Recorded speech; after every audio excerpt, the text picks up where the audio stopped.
Nothing yet. I was hoping to get it. Like, I'm going to start in January, hopefully. This is like live stream. It's going to be on the internet right now. Well, like you get the live stream. Okay, but you're going to record it and then put it out? Yeah, okay. That's the idea, yeah. So we made a channel. It's pretty good imagery. Yeah, I'm glad you had the flag. I think we should get a flag. Yeah, right, yeah. So kind of thing. There we go. Also, if you have speakers, then you could have like some kind of banner, generic one that if they don't have their own kind of flag or banner or something, you could just have one that hangs there. The Communist Party in Vancouver, they had their meeting room, and it's a pretty good space, but so they have the walls are lined with bookshelves, They're completely lined with bookshelves, but they're all, when they have an event, they're all like covered with these curtains or something, so you don't even know there's books there really. It's a huge, massive library. The Communist Party of Canada. Oh, Communist Party. In Vancouver, they own their own building. Oh, right. And it's a pretty good resource, and we used to use it quite a bit. Oh, nice. Okay, I'm going to get started now. Hello? Hi, everybody. To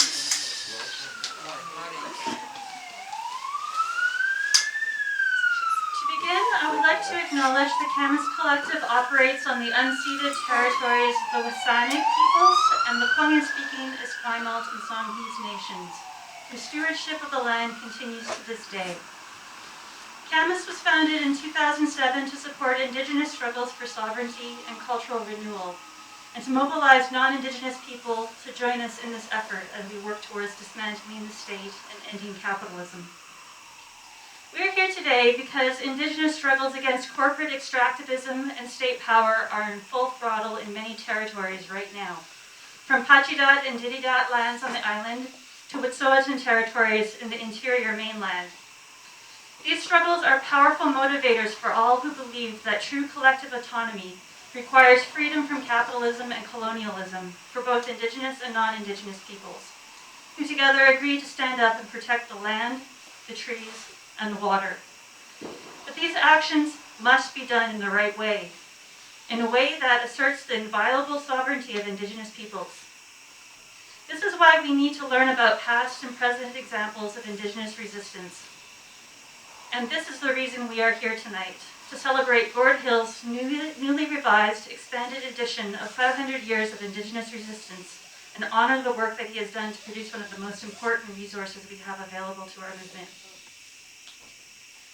Gord Hill is a Kwakwaka'wakw writer, artist, and activist. He is the author and illustrator of the 500 Years of Indigenous Resistance comic book, the Anti-Capitalist Resistance comic book, and the Antifa comic book, all three published by Arsenal Pulp Press in Vancouver, Canada, as well as the author of the book 500 Years of Indigenous Resistance, published by AK Press in Oakland. His art and writings have also been published in numerous periodicals, including Briar Patch, Canadian Dimension, Redwire, Red Rising Magazine, The Dominion, Recherches Amérindiens au Québec, Etomatak, Seattle Weekly, and The Broken Pencil. Now I just have a few housekeeping items. The bathroom is over there. If you need to use it during the event, please feel free, but please close the door after you're done. Please wear your masks at all times and try to stay cognizant of the space you are taking. We welcome you into the space today, and we are very honored to welcome Gord Hill. Thank you.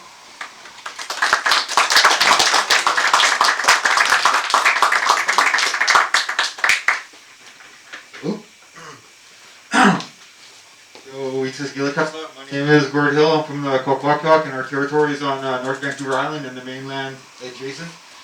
And glad to be back down in Fort Victoria. It's been a while since I've been down here, and I had quite an eventful drive coming down. I basically hydroplaned all the way down here. It was kind of starting to like it. Lose control, still stay on the road. But before I talk about my comic book, I just wanted to address the climate change stuff. It's getting a little out of hand. It's getting a little crazy out there. You know, we're gonna have like 2 seasons: forest fire season and flood season, pretty soon. But ties into my comic a little bit because it's all a result of colonialism and capitalism, these conditions that they've created on our earth today, and we're entering into a period of, very intense environmental and social changes going on around us right now. And I've been involved in movements since the 1990s, and what's going on today is unprecedented, certainly. And I'm glad to see Indigenous resistance has continued on, and today I think up in the Wet'suwet'en territory they're being raided by the RCMP.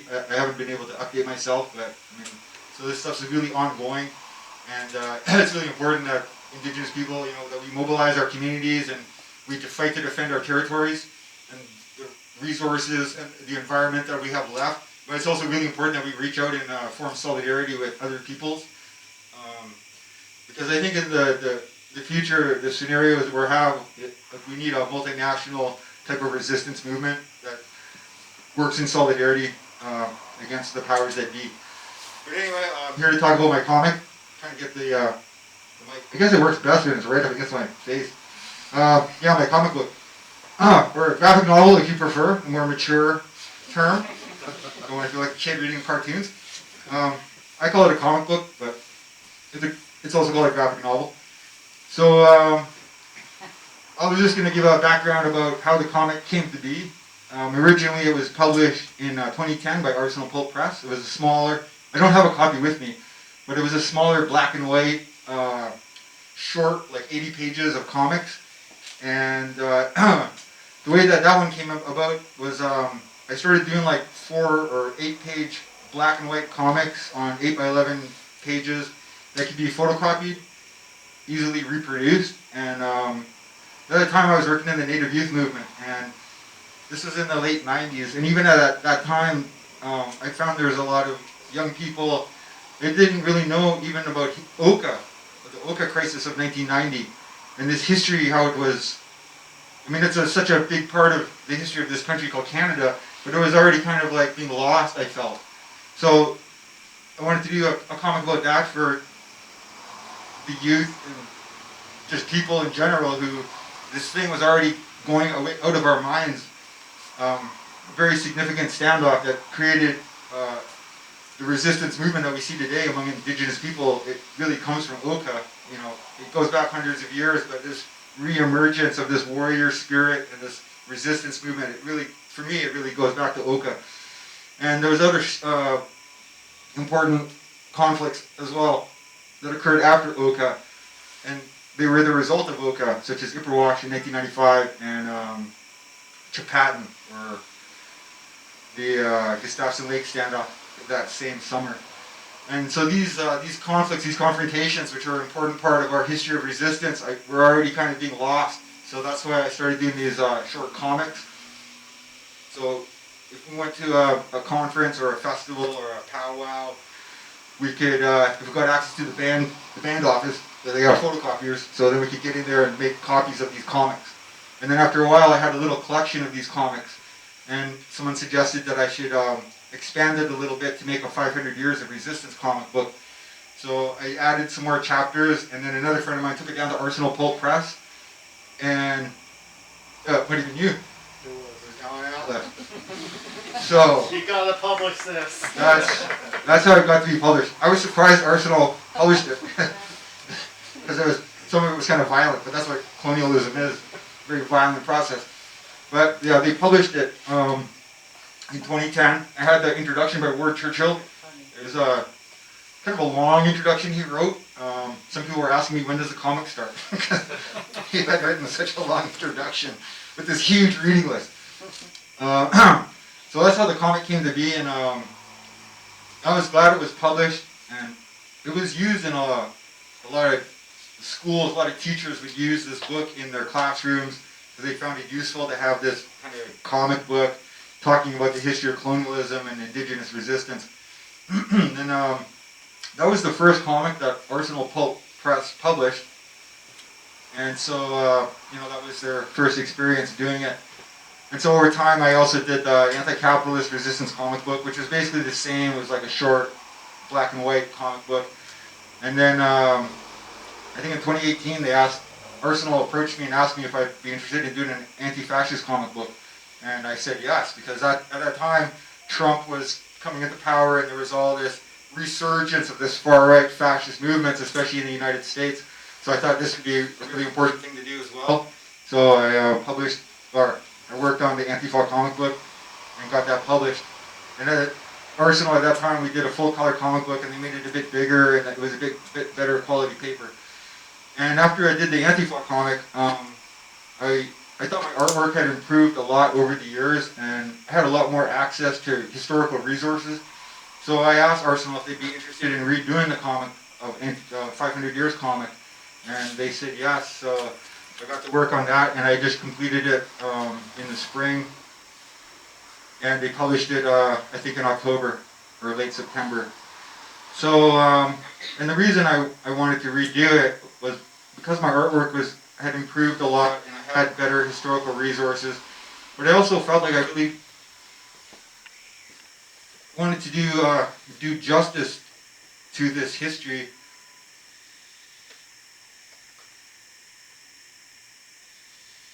Because it's a really important part of the history of Indigenous people, and it's really, to me, it's really important to know the history, and it's a part of our culture to know the history, to know the history of our families. So this is it's a broader history, because one thing that colonization does is, it destroys nations, but it creates new nations too. And so one thing, Indigenous people, like, we're not just one nation. There's hundreds of different Indigenous nations who all have different languages and different cultural ways and stuff like that. But colonialism has given us a common history. And so we're engaged in a common struggle now. That's why there's so much solidarity right now between the Wet'suwet'en and the Haudenosaunee, because they have some kind of family relations. I'm not sure of the specifics of, but that's why there's a group of Haudenosaunee up in Wet'suwet'en now, helping with stopping the pipeline. So this solidarity thing is really important to us, because sometimes it's hard for a community to rally a lot of its members, and the Wet'suwet'en action in the last couple of years with the Shutdown Canada, I mean, that was an unprecedented mobilization that really hit the economy of Canada, and it really shows the power of not just Indigenous peoples, but the solidarity that the Wet'suwet'en had created, like, over a decade of organizing. That's what created that Shutdown Canada, and it had a really major impact on the Canadian economy. And I mean, nowadays, if you just look at the catastrophic flooding and the impact it's having now too, it's this system is so vulnerable, not just to acts of resistance, but now we can see it's so vulnerable to these scenarios that are arising out of climate change. And for me, like, something I promoted for many years is this concept of resistance and survival. Because if we look into the future, I mean, how long is this system going to be able to maintain itself, and how long are we going to be able to maintain the way of life that we have? And the resistance is necessary to protect the resources and the land and the water that we have now. So it also mobilizes communities, and when a community is engaged in resistance, I think there's a much more healthier environment. Even when you're facing with state repression, the community comes together. And I think a lot of divisions are overcome in the moment, and you form new bonds with one another when that happens. So this resistance thing is very important, and the lessons we learn from engaging in acts of resistance, I mean, this is all going to be really important in the future when we might be in more of a survival mode. Like, how are we going to self-organize our communities? And even now, people are going through these experiences with these environmental catastrophes that we're facing.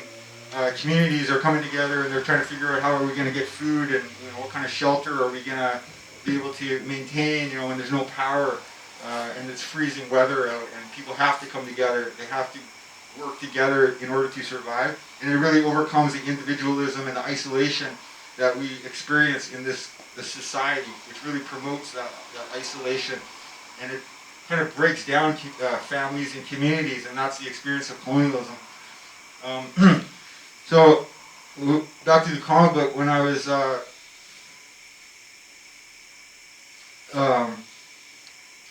just learned a lot doing redoing this comic book, because like I said, I had so much more access to the historical resources now. And in the original comic book, I kind of briefly went through the Taino, who were the first people to encounter Columbus. And then I kind of briefly went through the Aztec or Mexica and the Inca and the Mapuche. So when I went to redo this comic, I was just like, oh my God, there's so much information I neglected. And there's so much to learn from even those histories. But the real highlight for me was the Mapuche in Chile. Because the Mapuche were never conquered by the Spanish. And looking at these different ways that people organize themselves, like with the Aztec and the Inca, they kind of had like a hierarchy, like a pyramid with a ruling class who kind of dominated society. And when the Spaniards arrived, they realized that if they just took control of the ruling class, they could basically control the empire, and that's exactly what they did. Cortez in Mexico took the emperor hostage and kept him for many months, and the same with the Inca. Pizarro went in and he just copied what Cortez did, and they just kidnapped the emperor and eventually killed him. And it just shows the vulnerability, the weakness of this type of organization, because once you just take the ruling class, the whole thing crumbles. And those empires weren't like very stable, because they're held together by military force basically. And how quickly they crumbled. This massive empire, the Mexica, with millions of subjects, hundreds of thousands of warriors, and the Spanish with just a few hundred conquistadors were able to ally themselves with these other nations that had been conquered by the Aztecs. And so they rallied them and they marched on Tenochtitlan, the capital of the Mexica, and were able to overthrow the empire very, very quickly. And the same with the Inca. When the Pizarro got there, they were engaged in a civil war, so that weakened the whole Inca system.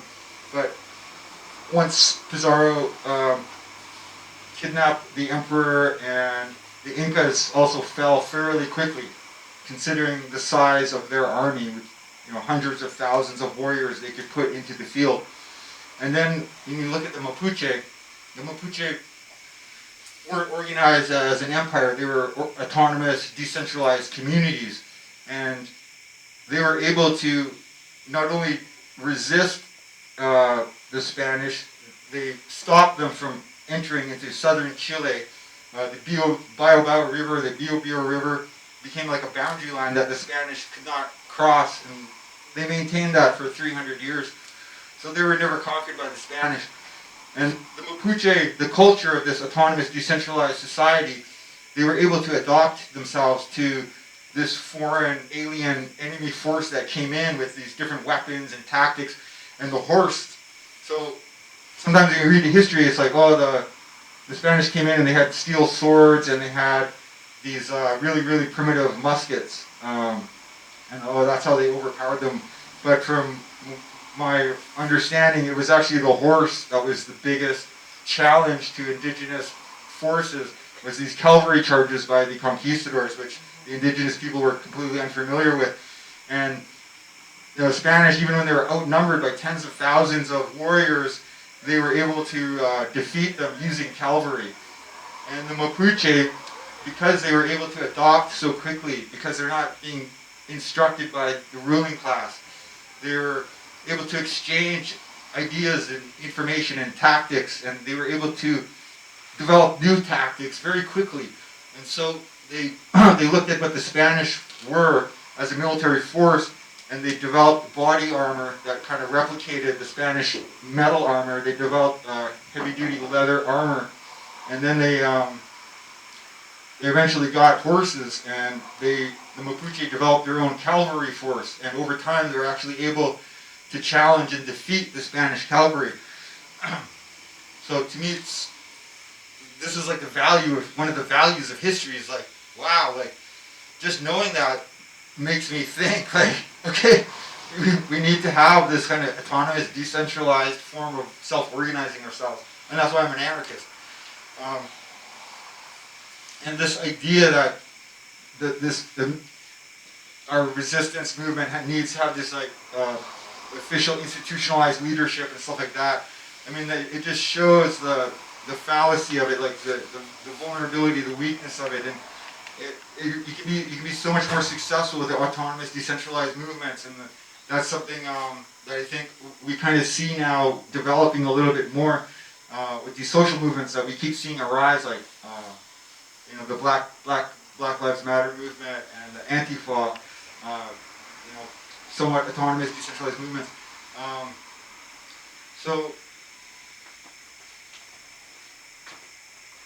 Yeah, the Mapuche, very inspiring to me, and really valuable lessons to be learned from them. And the comic goes up to the present day. There was a lot of things there's so many stories that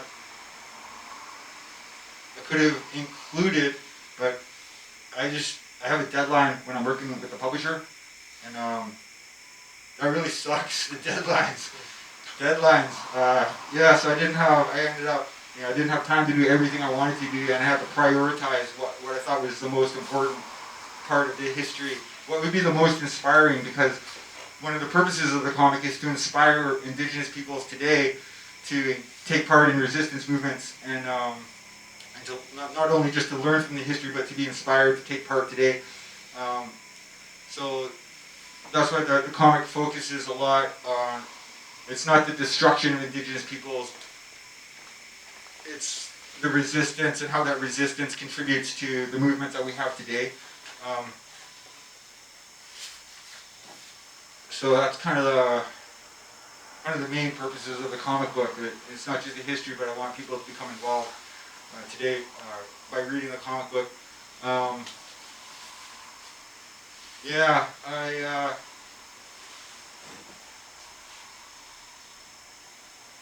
So there's a lot of stories that could have been included,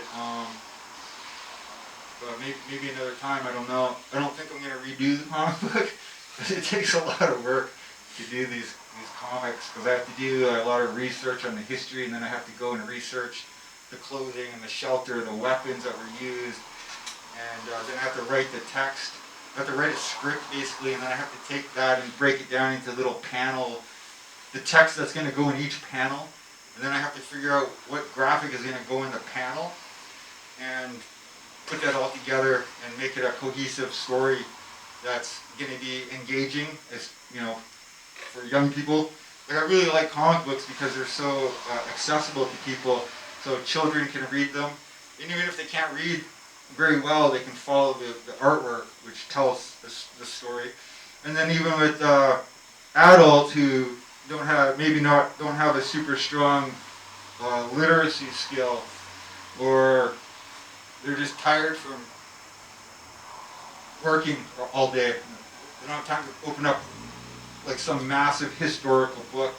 And one of the things I find when I go through the history books, sometimes it's hard to go through them because they're so racist, especially the older ones, the ones from there's some of those books are like from the 1500s, 1600s. These guys are completely white supremacist racists, and they're not ashamed of it at all. They're actually quite proud. So it's hard to go through it. So I kind of take it as it's like I can take that stuff and reword it, reinterpret it, and present it so that Native people can read it without getting stressed out reading all this stuff that puts their people in the most negative light. So, I mean, that's a part of it, though. But my comic book, it can't be complete. So if you really want to know history, you kind of got to hit those books and kind of got to get through some of that stuff and open up those big, thick books. And, if you're able to, that's where a lot of the history is. And you studying it, you can learn, like I keep saying, that you should learn so much, and it really explains how we came to be in the situation we are in today. And it's kind of like your own life history, your own personal journey through life. If you can reflect on it and understand some of the things that have happened and analyze it, then you can kind of start to understand why you are the way you are. For better or for worse. But so that's I think basically that's was my presentation for the moment. Maybe if people have questions or comments about the comic book or anything in general that is relevant to me, we could do that.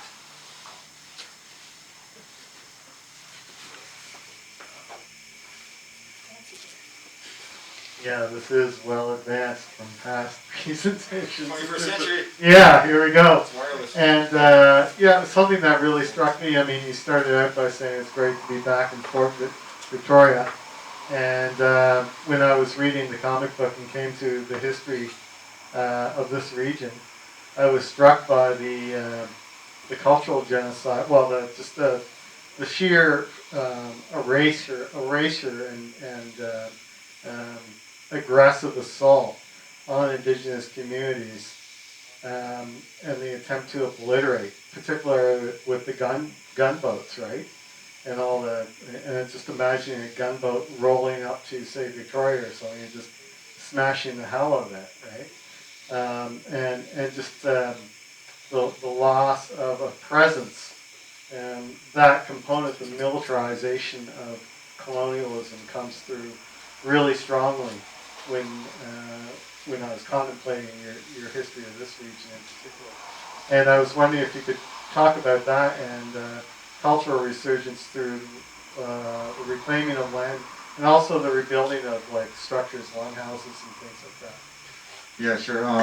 So one thing about the history of British Columbia is that it was like a really hidden history, because the colonial history, the colonial narrative is like Captain Cook arrived, the Royal Navy, and shortly after that they began the fur trade, and this was like a mutually beneficial thing. The natives really profited from this, and then there was these unfortunate disease epidemics that came in, and that's kind of like the history of BC, and it really minimizes the military aspect of colonialism in the province here, and the resistance that happened. Like there were scores of those trading ships were attacked and looted, and there was all kinds of conflict that went on. And then when they brought the Royal Navy in the 1850s, the Royal Navy gunboats would go out in any village, anywhere that there was even one settler was killed, the Royal Navy would go there to the village and demand that they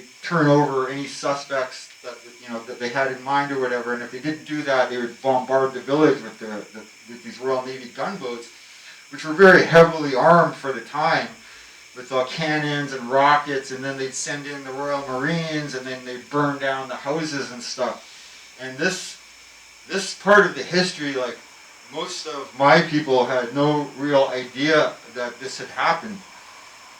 And I remember hearing an elder talk about this, because he knew that he was talking about the Ahousaht, because it was one of the biggest bombardments. I think they destroyed 9 villages or something of the Ahousaht. So he had talked about that, and that kind of got me into like, okay, yeah, the Royal Navy, gunboats, like there must be more to this. And then I found a book, it's called Gunboat Frontier. It's specifically about the Royal Navy conducting gunboat operations along the coast here to impose colonial rule and to stop any attacks on settlers, and to make sure the natives knew that if there was any attacks, the gunboats would come. And our villages were really vulnerable to these attacks because they're located along the beach fronts or along the mouths of rivers, so the gunboats could almost always reach them. And in this environment, when you lose your house and your food supplies and your canoes, I mean, that's the most important thing for your survival in this, especially in the winter, the fall and the winter. You don't have a house, like, they have to abandon their destroyed villages and go to other villages, and then rely on them for, to help them with their food and give them shelter and stuff like that. So that was a really hidden part of the history of British Columbia. And then the disease epidemic thing, especially the 1962, the smallpox epidemic, which the colonial authorities, they really helped spread the disease up and down the coast, and they ordered the evacuation of hundreds of northern natives from Fort Victoria and they forced them to go back with the gunboats. They forced them to go back to their villages, and that's how the smallpox epidemic became so devastating. I think 1 in every 3 natives died at that time. Now, with the cultural resurgence, I'm kind of for it. I'm living in Alert Bay right now, Yali's, where a lot of my family live, and they had constructed a big house in the early 1970s, or maybe the late 60s. I think it was the early 70s they constructed a big house, which is like our longhouse, our traditional shelters that we lived in that would also serve as our ceremonial houses during the winter ceremonial time. So in the fall and the winter, we would basically just stay in our villages and have these potlatches all through the winter, feasting, and the families would show their dances and their crests, like why they have rights to the territories and who their first ancestors were, and this type of stuff. So Alert Bay has been a real important part of the Kwakwaka'wakw cultural resurgence, because that's where a lot of the artists and the carvers there really kind of pioneered this resurgence of art forms, carving and painting and that. And now a lot more communities have big houses, and they have potlatches in their communities now. And in fact, we actually have a big house here. The Kwakwaka'wakw have a big house here at the university. There's I think it's called the Mungo Martin big house. Mungo Martin was a really famous Kwakwaka'wakw carver who was one of the ones who kind of re-inspired the whole art culture, the carving. I just mentioned that because it's kind of unusual to have a Kwakwaka'wakw big house in the Salish territory. That wouldn't have happened a couple hundred years ago.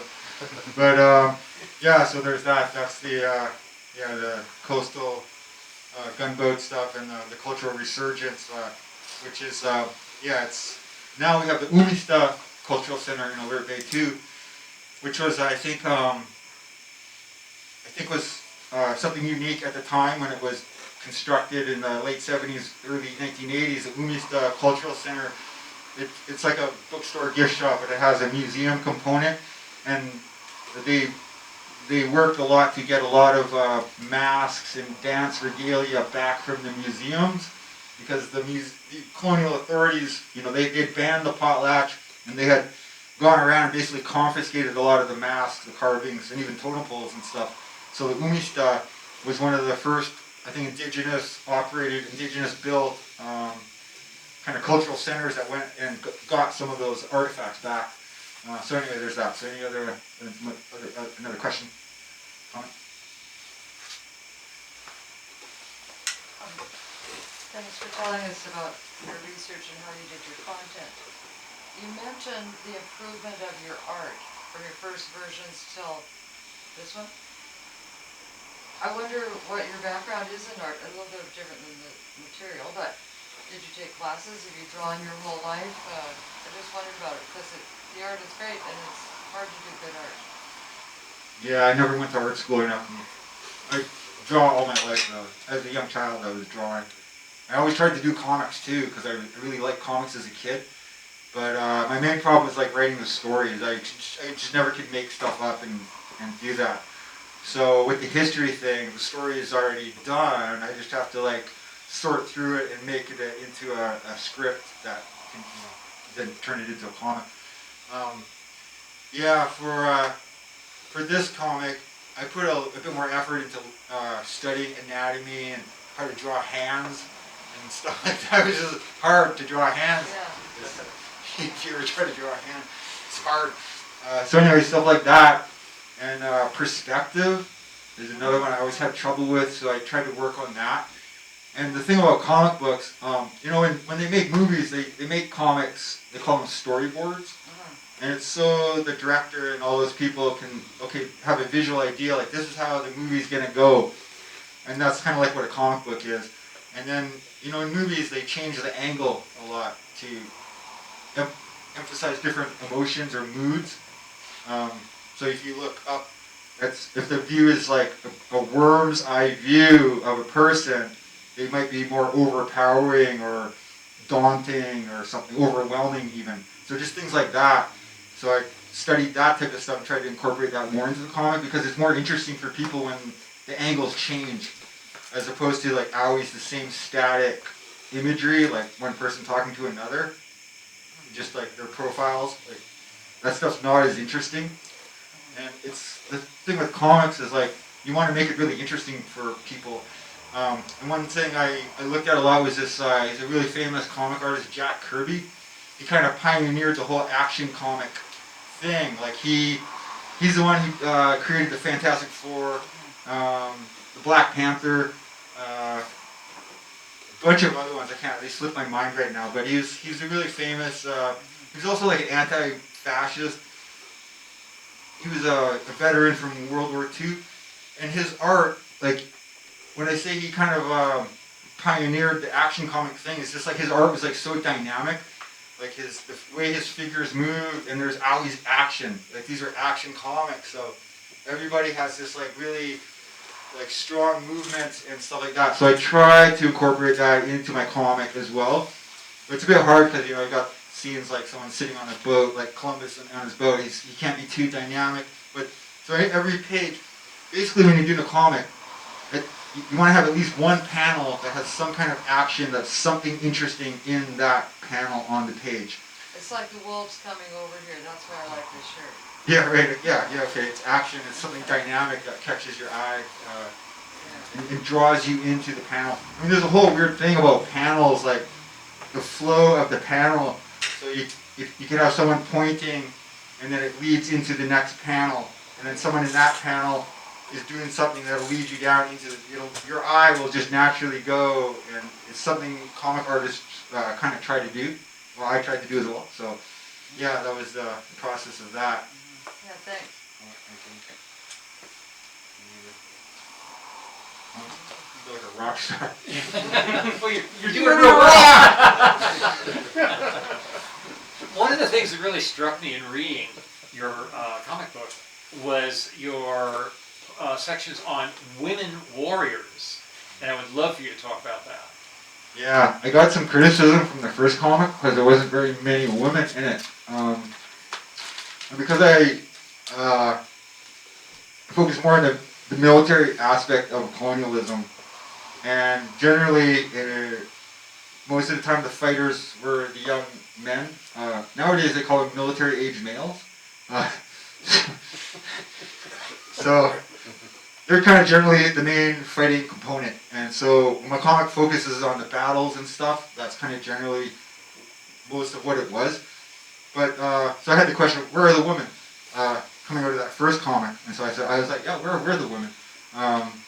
So when I was doing more research about this, there's actually a lot, women did participate a lot in the fighting. So I tried to incorporate some more of that. I mean, especially among like the Mapuche, women were really involved a lot in the fighting. And I thought it was really important to include because, I mean, it just gives a more balanced view of the history. I mean, the thing about focusing on the military aspect of anti-colonial resistance is, and the thing with these comics is like I have a short, I have to compress everything into just a few pages really. And I can't include a lot of text because it's going to cover up the artwork and stuff like that. So, in regards to that, I don't get too much into the background or the organizing of the community. Like, we're going to build like a 10,000 arrows. We're going to construct 10,000 arrows. We're going to organize all this food and shelter and stuff for the warriors when they're going into battle. Like all this logistical stuff. I didn't really include that. So then I made a point of highlighting when women were involved in fighting. And because today, I mean, a lot of the resistance movement is comprised of women. You know, they're often at the forefront. They're kind of waiting for the guys. They're like, where are the guys? Like there's 100 cops and there's like 10 women. They're like, where are all the guys? I mean, you can see in some conflicts, the guys show up. You know, the Oka crisis, a lot of guys there, right? But a lot of women too, and they carried rifles and they stood up against the soldiers and the police as well, and that's like the modern movement. So the warrior flag here was designed by Louis Hall. He's a Mohawk. He was a Mohawk. He passed away. But he designed a warrior flag. He was a writer and an activist. He was a boxer too. And he did some really awesome artwork, his paintings. If you ever Google Louis Hall, you'll find there's at least one website that has a lot of his paintings. He did really cool, like propaganda style paintings of natives, like resisting and stuff like that. And he actually designed another flag with a man and a woman, because he was when they did the reclaimed land in New York State, and they ended up calling it Ganyonge, and it still exists today. It's in the comic. It's a one-page thing about Ganyonge. But he observed that a lot of the people who participated in it and who carried rifles were women. So he designed a flag with a man and a woman. And there's another flag that's been more recently produced, and it's just a woman, which the women really like. They really appreciate that. So they fly that now more. So anyway, yeah, it's. I mean, Louis Hall was one of my inspirations in terms of doing art for Indigenous resistance and writing, because he wrote the Warrior's Handbook, which was kind of an inspiration for the whole Mohawk Warrior Society thing, which emerged in the early 1970s. So yeah, he inspired me a lot to use my art and writing skills to just devote it to Indigenous struggles. So yeah, that's that.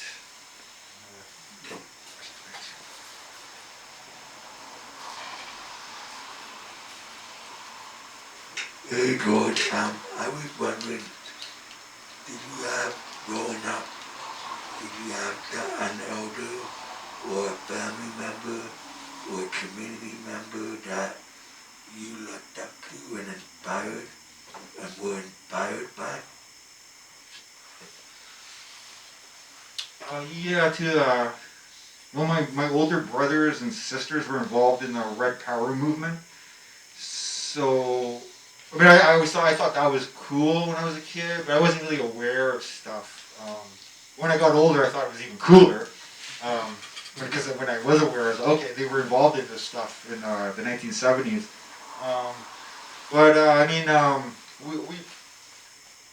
I mean, we moved around a lot because different situation. But my family was in, so we ended up moving around a lot, and I wasn't like stable in a community with elders I'd go and talk to or whatever. So I had a different kind of life, living on reserves for a while, then living off reserve, and then ending up in the Vancouver area where I kind of, when I was a teenager, and I actually ended up joining the military at that time, and that's where I got my military training. Thanks, Canada.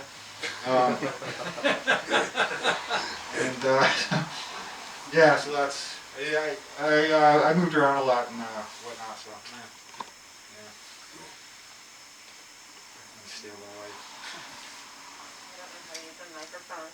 Can I just It's right into your mouth. you mentioned decentralized leadership, and I was just wondering what that looks like to you, because it's a term that I think I've seen thrown around a lot that's misused. So I was wondering what that, what's your statement and meaning of that is for you.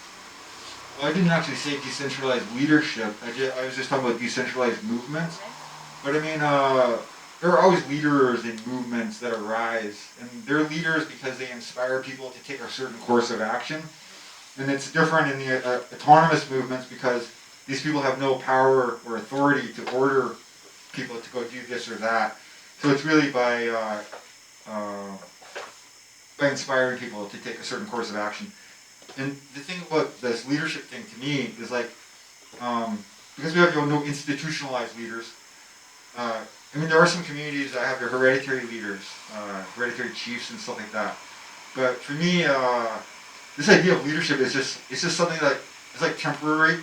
Like someone has knowledge about something, like if somebody got really hurt in this room and somebody here had medical training, to me, they would take leadership of the situation because they have the skills and the knowledge, and they can help fix that person.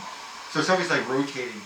I think in any social group, you might have someone that's like, might be considered a leader, but at times they're not going to be the leader because they don't know what to do, or someone else has a better idea, or they're just tired, I don't know, right?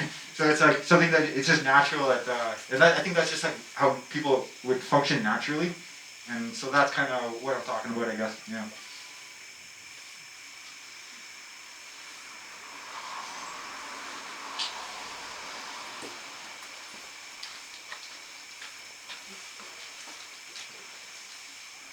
So two questions, but it's kind of related. So as an artist, do you feel like you have a responsibility to write and expose those subjects, or do you feel like it's more so the need and desire to just bring some awareness to those things? And do you feel like it makes more sense to present from an objective perspective and feeling detached from the subject, or do you see more value in weaving in your own personal narrative and experiences and somewhat shape, what the drawings and the writing would look like? Right. I think it's kind of both. I feel like an obligation to use my skills and to promote the resistance movement and the struggles of the people. I feel like I'm obligated to. It's like kind of like my duty to do that because I do have those skills and I should use them for something positive. But I also am inspired or motivated, self-motivated myself because I just have an interest in this history, and I want to share it with people too. And so when you have knowledge, like a lot of times you want to share it, you want people to see it. Like with this Mapuche story, I want everybody to know the story of the Mapuche. It's so inspiring. Yeah, there was a second part. Yeah, do you feel like it's more important to be objective Objective. or like personally involved in the material and, Yeah, I don't really think too much about it because I'm not very objective when it comes to this material because I am personally involved. And yeah, I remember we had these discussions with the Vancouver Media Co-op. They kind of wanted to present themselves like we're an objective but alternative media thing. And then there was some discussion about, well, we're not really that objective. Like we're radicals and we want to present radical analysis and information. So yeah, I don't really try to be objective, but I do try to have it balanced because it's not all good. Indigenous people have the different. There's like faults or things that could be changed or improved in our communities. So we're not these angels that were attacked by some foreign, alien foreign force or whatever. So we had these, there's dysfunctional parts of our societies and even our cultures, I think, that could have been, that could be made better. So I try to include some of that stuff as well. The intertribal warfare type of stuff, I include some of that in the history because that was just a reality. And if we didn't have this intertribal warfare, we probably would have done a lot better against European colonial forces because we could have united. But that's a negative aspect of our culture and our history. So I don't want to just say, oh, we were such good people. Like that's just not real because we're all comprised of good and bad. And I want to include both those things. It's more real. Hi. I have a friend in eastern Cuba, a young person, about 20 years old, and we talk because he's trying to learn English, and but he said, are there First Nations people alive in Canada? Because in eastern Cuba, there's none left, or there's some bloodlines maybe from 500 years ago, but anyways, he was surprised, and he said, well, and then somehow it got into language, and he said, they all speak the same language, right? And I said, no, there's lots of languages, and that, so I guess I'm curious, well, I don't even know, like the rest of the Caribbean, are there any First Nations on any of those other islands? And but also the idea of solidarity around the world, and like I've heard of the people in the Arctic.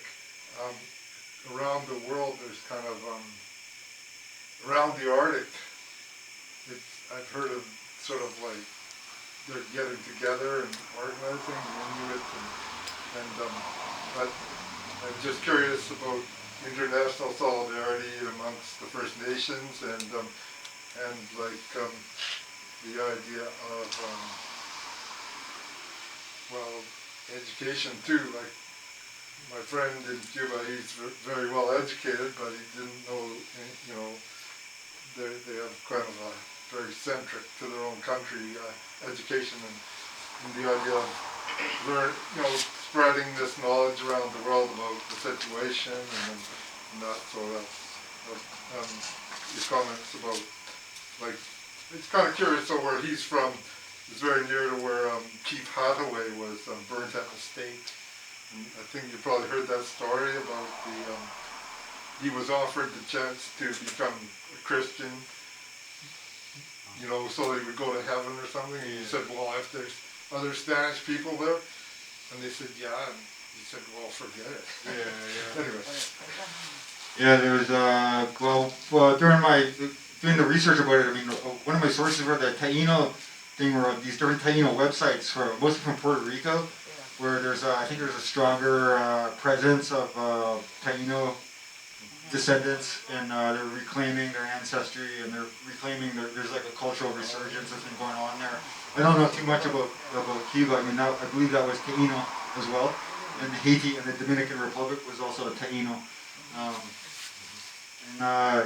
In terms of I mean, it makes sense that the people who learn around the Arctic, they share a very similar culture with the Inuit and the Sami people of Northern Europe.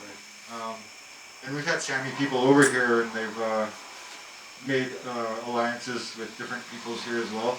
In terms of international solidarity, I mean, that's one of the things, colonialism, because it imposes these languages.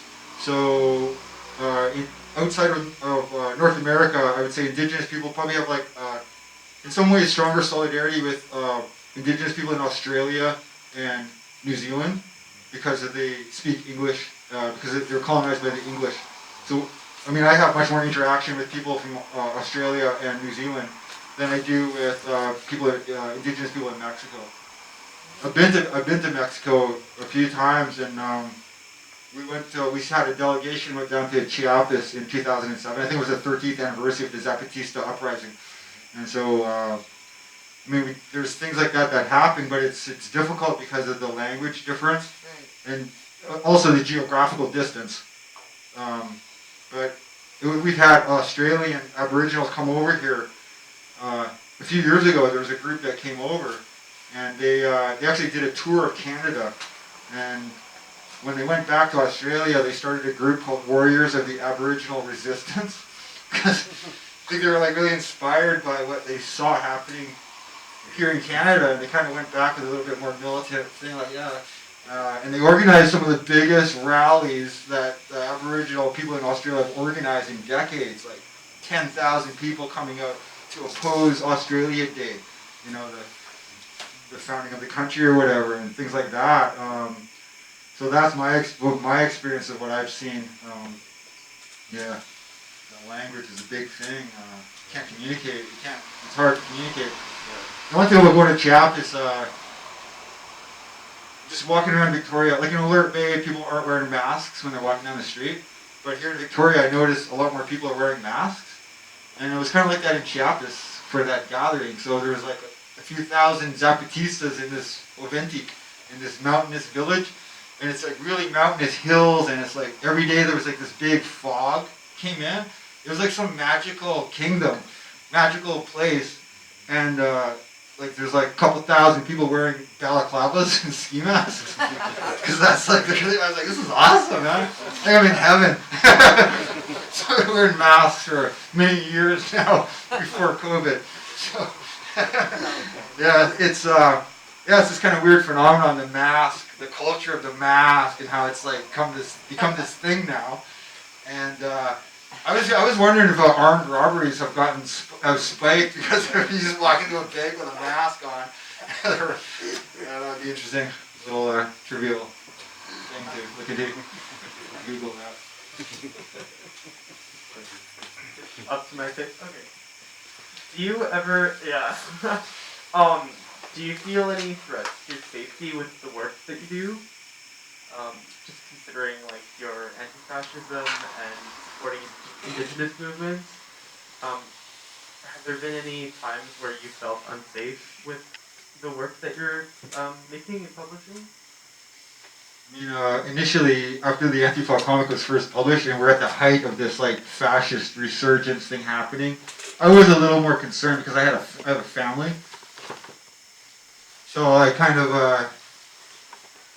I don't tell people my address type of thing, but at the same time, I'm not going to live in fear of these like these idiots. You know, if they try to come to my place, you know. It's I can defend myself and my family, so that's kind of what you have to do if you do have a threat. You have to prepare for it and be able to counter it. It's like Sun Tzu in The Art of War. He says like, don't count on your enemies not coming, but prepare for them and be able to deal with them. So it's just logic and common sense, I think. Yeah. Thank you.